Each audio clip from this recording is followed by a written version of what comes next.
all the unique characters, I do let him bang. Yeah, I'm a legend, man. I'm building my legacy. all the stories and perspectives featured weekly. I wasn't fully committed to that choke, and I kind of sunk into it, started squeezing tighter, and I kind of heard him gurgle a little bit. I was like, oh. And all the combat sports you could ask for in the best state in the U.S. Like I said, Ohio versus the world. It's going to happen, for sure. Watch out. It'll be cool, man. I'm not worried about it. I'm going to show them why the Ohio MMA scene is, in my opinion, one of the best MMA scenes in the country. This is Forged in OH. IO. OH. Ayo! OH. Ayo!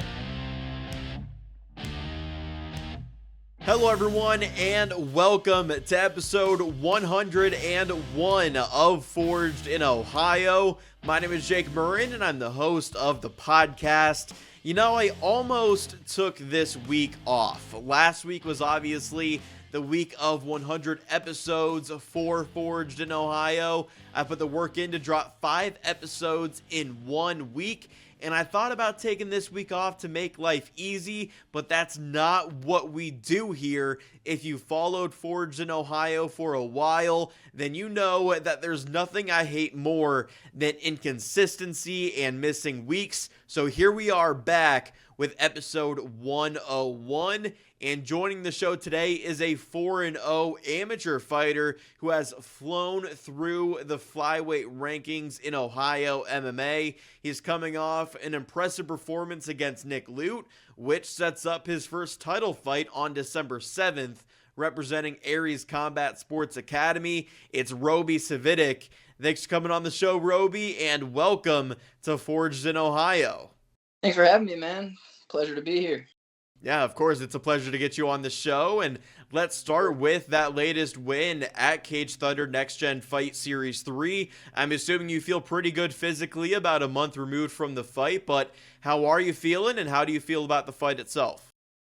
I feel good. It was a solid fight. I mean, I knew it was going to be a tougher opponent. You know, my first dude with grown man strength, I guess you could say. But yeah, I feel solid. I don't feel like I took too much damage, so little quick turnaround wasn't going to be a problem. Yeah, your opponent was Nic Lute, who is obviously really experienced with a 6-9 record. The age gap between the two of you was also 15 years. What did you think of Nic going into this fight?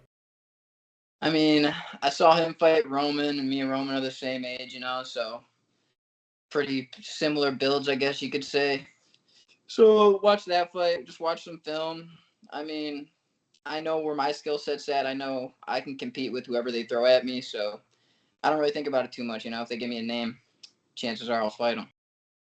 Did you take a lot of notes from Nic's fight against Roman, given that you guys are the same age, somewhat similar build, and some things that maybe you could do that Roman did in his fight with Nic? I watched Roman's fight and Lute and Tommy's fight. Those were really the two I tried to base it off of a little more because those are two guys, you know, I've got some work with. And yeah, I mean, I knew he was shorter. I knew he was probably going to want to wrestle me, not stand up. So it's essentially how it went. You mentioned that grown man strength. Did that come into play in this fight? Did you experience any of that from Nic Lute?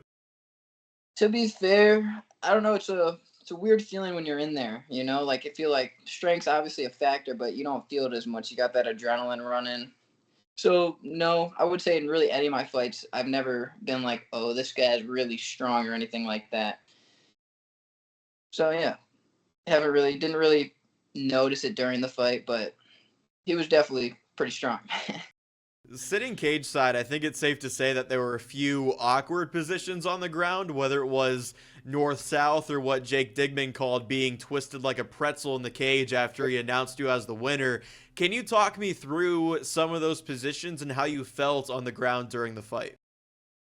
Well, first round, I took him down, and then he got me in an arm bar. I mean, I kind of had my arms locked like this, you know. So in my head, I knew he wasn't going to get it, but I knew one slight wrong movement could allow him to get it. So we both, I think, just had the same idea of trying to let the other guy mess up. Then we ended up just sitting there for a while. I didn't really know what the standards are, if they ever stand you up there or not, but yeah, that happened twice, actually. I got stuck in that arm bar, and we were just kind of in a awkward situation. Were you surprised either during the fight or maybe when you rewatched it that the ref didn't stand you guys up from those two positions? Well, I mean, like I said, like I don't really know what would make someone stand a fighter up because technically he was going for a submission. But I wouldn't have mind being stood up. That's for sure. What's going through your mind in those positions? Are you looking for ways out of that arm bar or maybe looking for a way to get into a more dominant position? Or are you really just trying to focus on not making that one wrong move, like you said, that could lead to it getting even worse? I mean, yeah, you're trying to get out of it, but you have that in the back of your head, knowing one little wrong move and it could loosen it up. He could crank it. I was trying to mess with his head a little bit, distract him. Honestly, just trying to get him to let go of it. But yeah, he didn't want to let go of it, so we just ended up sitting there for the first round. And I mean, that definitely takes a toll on your arm, after sitting in that for 2 minutes. Did you notice that in rounds 2 and maybe even 3 too, that the arm was at least tired in some way, or it wasn't as, useful or strong as it was going into the cage? I didn't. It wasn't like starting the second round right after I stood up. I definitely noticed it. I mean, I do a lot of like shaking on my arms constantly, regardless of the situation. It's just something I do that helps me feel my body a little bit better. But it wasn't. I wouldn't say it played a factor going into the second and third round. I know you were focused on the basics going into this one, right? With Nic's takedowns and activity, he likes to push early on in these rounds. Do you feel like you did a good job in those areas and the fight was able to play out more or less the way that you wanted it to? I mean, at the end of the day, you just want the win, so I can't be mad. I got the win, but obviously, I would have liked a little more entertaining fight, a little more stand up. I'm still waiting to show my stand up a little more with a guy who is more of a striker, but time will tell. Yeah, I'd say you probably had control on the ground for about 8 of the 9 minutes in the fight, something close to that at least. Was that part of the strategy as well going in? The way I wrestled. I'm growing up a wrestler. Very confident in my grappling. I believe my striking has got a lot better since I started fighting as well. But yeah, I mean, I knew that I probably had the advantage in wrestling. That was never a worry.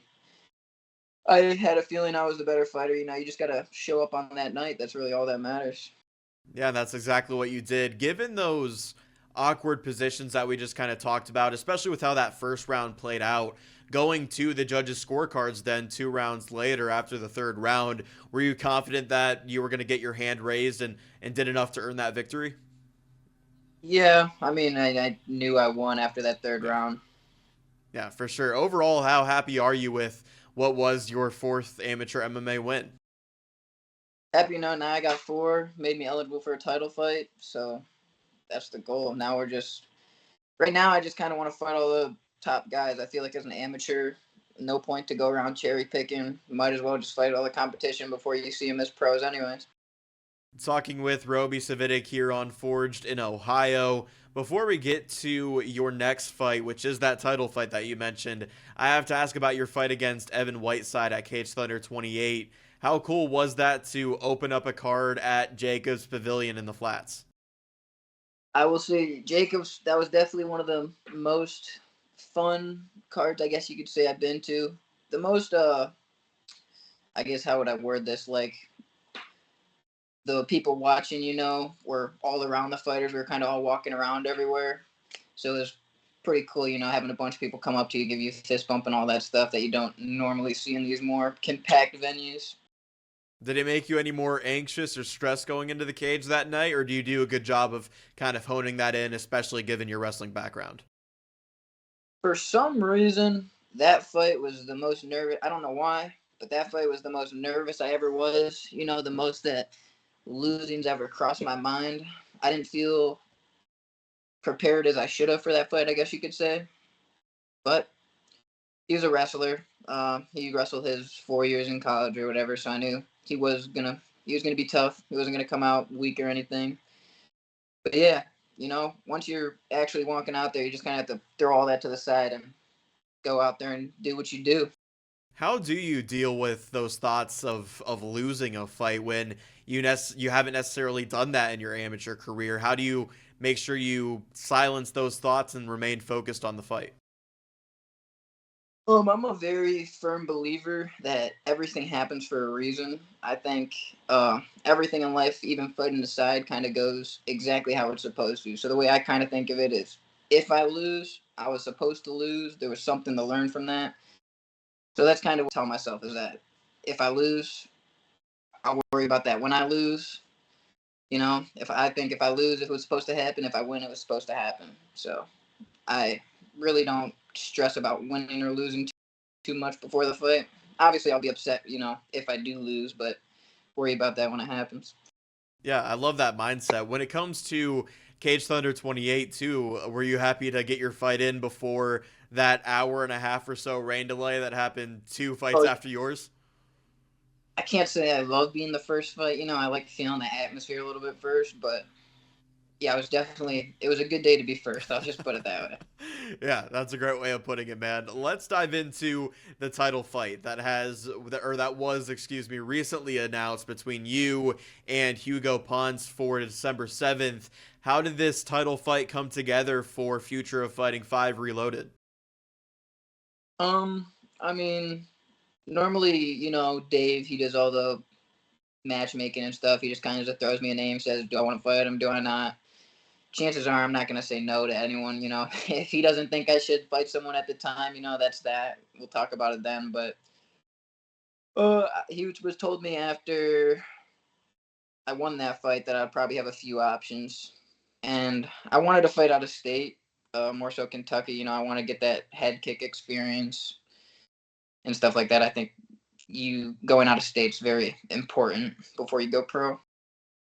Had you heard of Hugo's name before it was presented to you, and did you just jump on that opportunity right away? No, I just jumped on, and I'm pretty sure he's Kentucky's number one. Number two here, tied with Roman, of course. But yeah, just looking to keep climbing up the rankings and fighting top guys.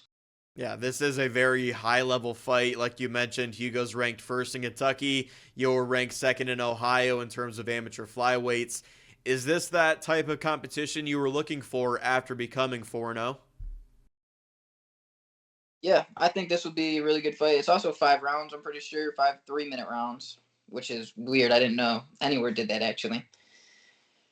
But yeah, it'll be fun to push the cardio and get some good competition. I know he's a wrestler too.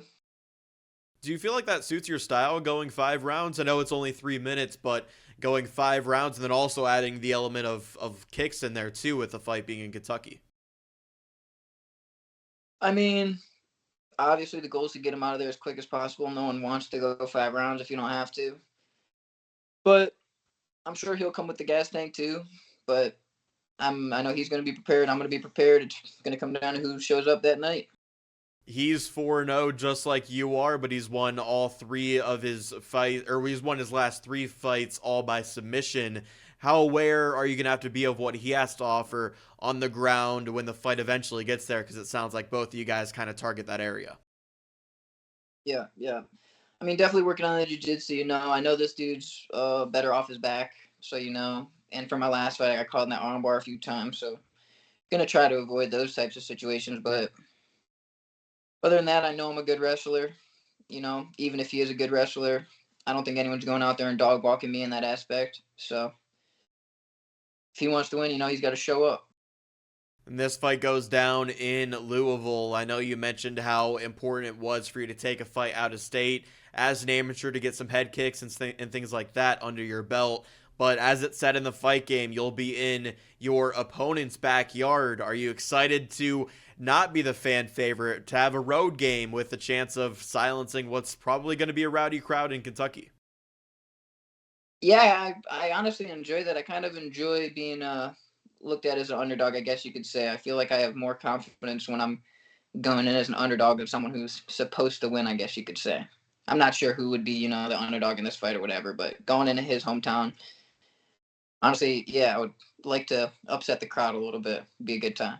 Do you have much experience of being the underdog or maybe competing in someone else's hometown, whether it be your 4 MMA fights or even the wrestling background too? Not necessarily. I mean, wrestling meets, you go to other people's schools and stuff like that. But no, not necessarily. Not going to Kentucky, everyone out there knows this guy. No one knows who I am. Well, they'll know who I am after December 7th. I love that, man. What would it mean to you to win your first amateur MMA championship with a victory on December 7th? It'd mean a lot, man. I mean, it's been a long time coming. I've been training for a very long time. I had my ups and downs, but I kind of always felt like I'd be in this situation, fighting for these titles. It was just always a matter of time. And yeah, looking to keep it going, looking to make a statement for once. How confident are you that that's going to be the result? Maybe you lean, one way or another with how this fight actually ends, but regardless, it will end with your hand being raised and that title strapped around your waist.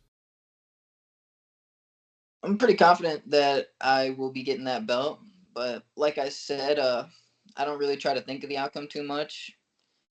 It comes down to I know what I know. I know how good I am. I'm just going to have to show it that night, All it takes is that one night. One of you, messes up that night. Same thing with wrestling, you just have to show up on that day. That's all that matters. Doesn't matter if this dude's better than you or worse than you. Just got to show up that day. Once again, this is Robi Cvitic here on Forged in Ohio. I'm sure one of your goals in your career is to win an amateur title, with that being a possibility in about a month's time. What are some other things, though, that you're trying to achieve as a mixed martial artist?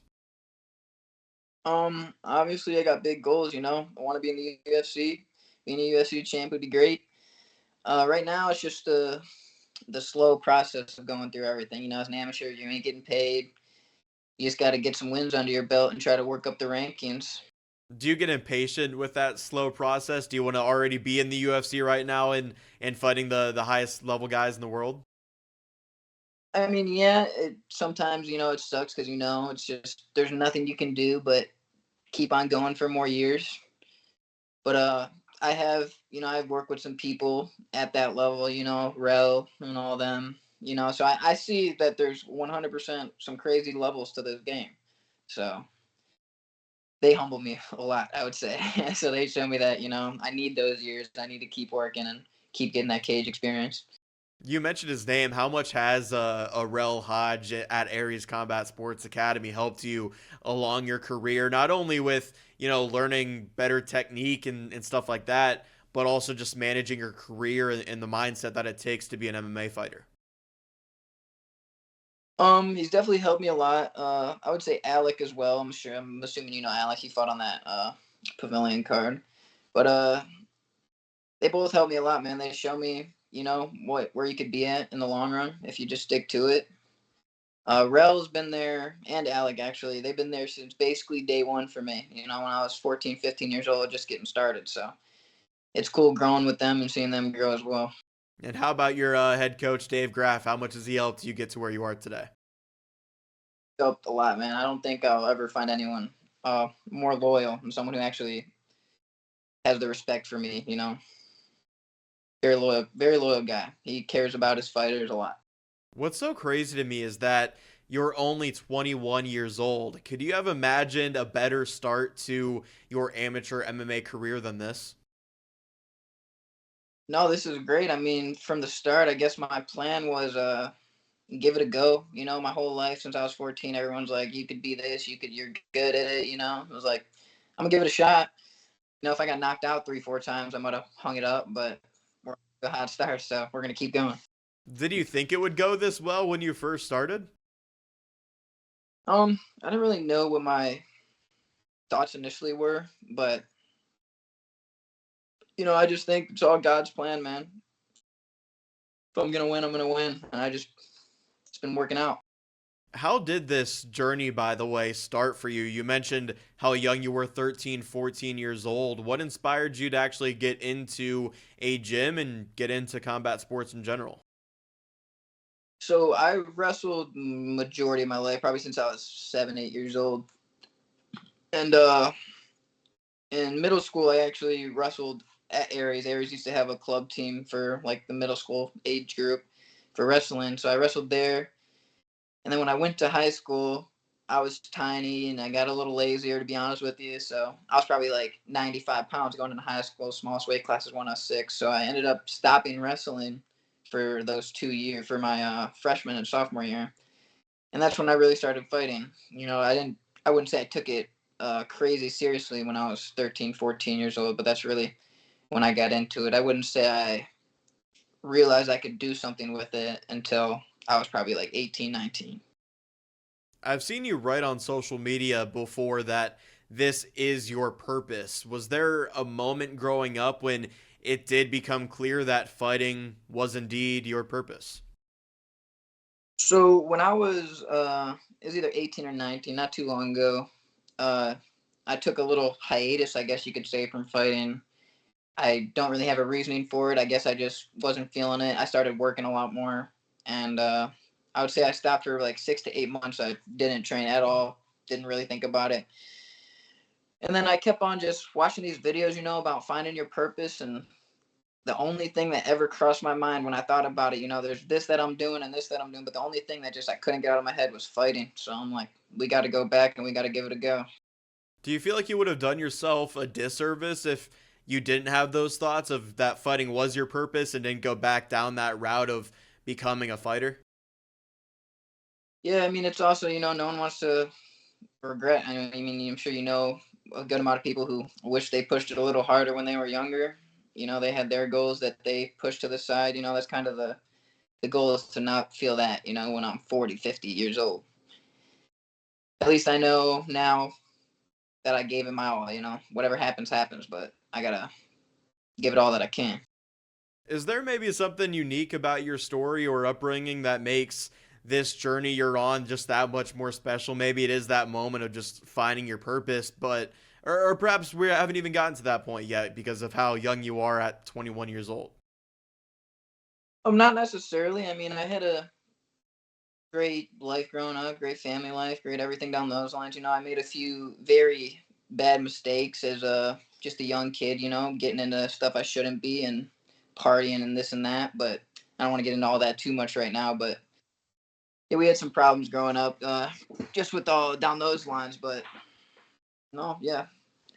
I just feel blessed, out of all that, anything, all the times that I possibly could have died or anything down those lines. I just feel blessed, that's what I think of it, God kept me here for a reason. I still have some unfinished business to deal with, you know what I'm saying?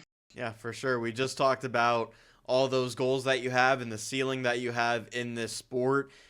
Do you feel like you have all the tools around you that you need right now to get to where you can be in this sport? Yeah, for sure. The only thing I would say I would like to do is travel a little more, go experience some other gyms and stuff like that for a little bit, which I'm sure I will do here in the future. I know Alec, he goes all around and trains with a bunch of people, top team, all them. I would like to get some extra work at some other gyms, but aside from that, I got a great coach, some great teammates, they care about me a lot, care about them. It's a great environment over there. All right, man. Well, I think that's all I have for you. I'm excited to see this continued rise of Robi Cvitic. Before we wrap up, I want to give you the chance to shout out any sponsors or social media handles that you might have. You have the floor here, my friend. Don't have any sponsors, but besides HKA, do a lot of work with HKA. I'm sure most of you guys already know about them, though. But aside from that, I mean, you can follow my Instagram. I'm not sure if I'll be tagged in here or not, but that's about it. All right, there you have it. Thanks again, Robi, for coming on the show. It's been great to follow your career, and there's no doubt that you're a super talented prospect in Ohio MMA. One more thing before I let you go, it's the OHIO chant that I like to end each episode with, so if you could help me out here. OHIO, baby. Thanks, Robi. I appreciate the time. I'm rooting for you on December 7th, and we'll connect again down the line. I appreciate you, man. You have a good one. That was Robi Cvitic, the 4-0 amateur fighter who does have a challenge in front of him on December 7th, but it certainly seems like Robi's prepared to take that challenge head on. He's impressed many through 4 amateur fights. He's the real deal, and he's got this Ohio MMA community behind him as he takes on the #1 ranked amateur flyweight out of Kentucky in this title fight in early December. If you've enjoyed this episode, feel free to check out episodes 1 through 100 of Forged in Ohio. For updates on the show, you can follow us at Forged in Ohio on both Instagram and Facebook. And if you're watching on the Forged in Ohio YouTube channel, please drop this video a like and subscribe to the channel if you aren't already. This was the first step on our road to 200 episodes of Forged in Ohio. And just like the 100 episode milestone, I'm sure that will be here before we know it. Thank you all for watching or tuning in. I've been your host, Jake Murren, and this was Forged in Ohio.